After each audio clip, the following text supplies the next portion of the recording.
Today, we're going to do an oil change on a 2011 Ford Expedition. Alright, this Expedition takes 7 quarts of 5W20 and an 820 oil filter. Make sure to check your owner's manual to make sure that you get the right oil for your vehicle. Okay, the tools you're going to need to perform the oil change. You're either going to need a pair of jack stands and a jack to get the vehicle up in the air with, or you can use some drive-up ramps, which is what I'm going to be using. You're going to need something to drain the oil into, and I'm going to be using this oil drain container that I got from Walmart. You're also going to need something to put the oil back into the engine. You can get a funnel, any auto parts store, or you can make one yourself, and I just made this one out of an old quart of oil.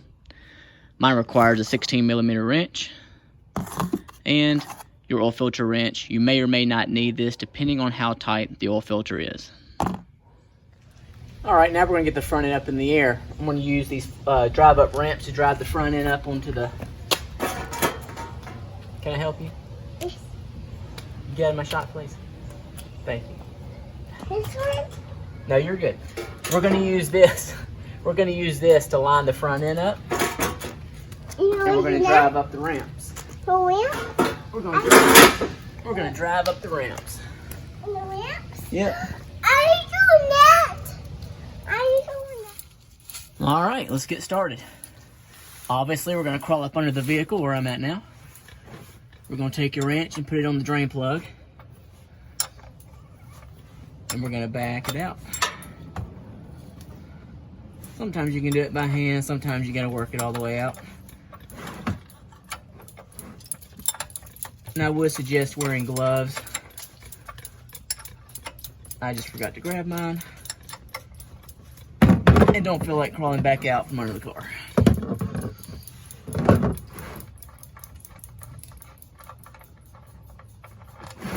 And there we go. We'll just wait on that to drain out. Okay, now that the oil has stopped draining out, next we're going to put our drain plug back in. But first, I like to look at it to make sure that there's no tears or anything like that in the rubber seal at the bottom. Because if there is, it's probably going to leak. But this one looks good, so we're going to put it back in.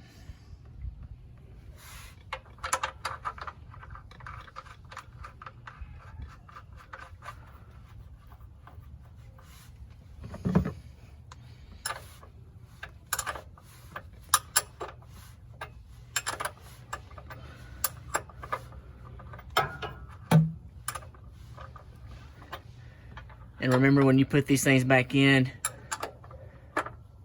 all it takes is just a good snug. And you're done. Now, we're going to move to the front and take care of the oil filter. Okay, now that we're at the filter, we're going to pull it off. Try it by hand first. Yep, now I can get mine by hand. We'll slowly back it off so it starts to drain. There we go. We'll let that sit for a second. And then again, if it was too tight to do it by hand, take your oil filter wrench. You could slide it over, it locks in place, and you would just turn it like that. Then you could back it out by hand.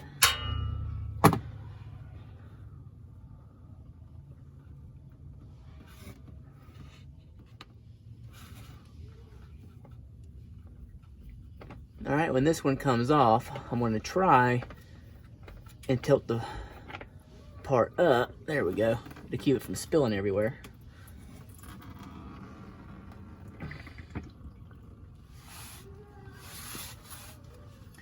Now we'll let that sit for a minute. We'll put the new one on.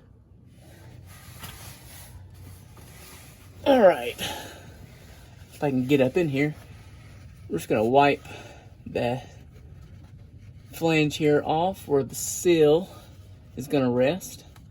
Also, it's a good time to check to make sure there's no seal stuck on it, because double sealing these things does not turn out very well. You will definitely leak.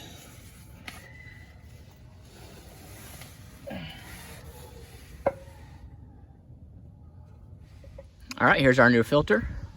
First, we're going to pour just a little bit to saturate the filter. And next, also to help in the future when taking this thing off, we're going to take some oil and rub it around the seal. This will keep it from seizing up and helping it come off a lot easier. Just like that. All right, now the only thing left to do is to put the filter on before we move up top. Just line the threads up and spin it on.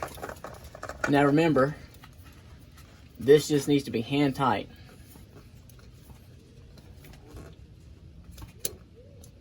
And you're good to go. Let's move up top. All right, almost done.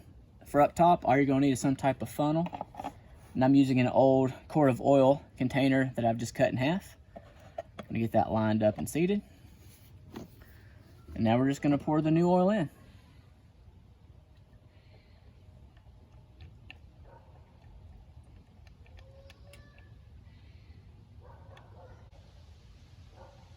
I know this is exciting.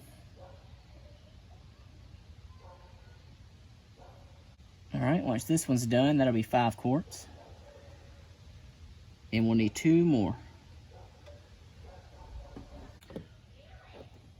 Also, a little tip for those that didn't know, holding the oil quart this way will help keep the air from getting trapped inside and making it gurgle on you. It allows it to be poured nice and smooth.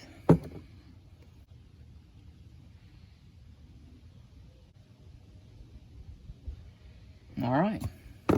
Let's get that out. Put the cap on. And let's start it up and see if we've got oil pressure. Well, let's start it up and see what the oil pressure does. And we're good.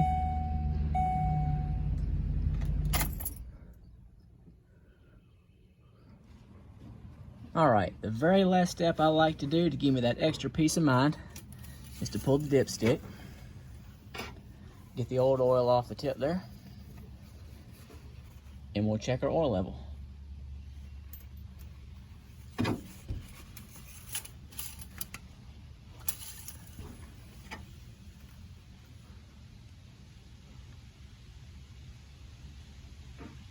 In between the hash marks, we are good to go.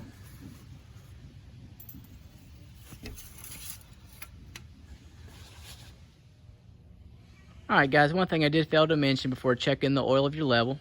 Check the oil of your level.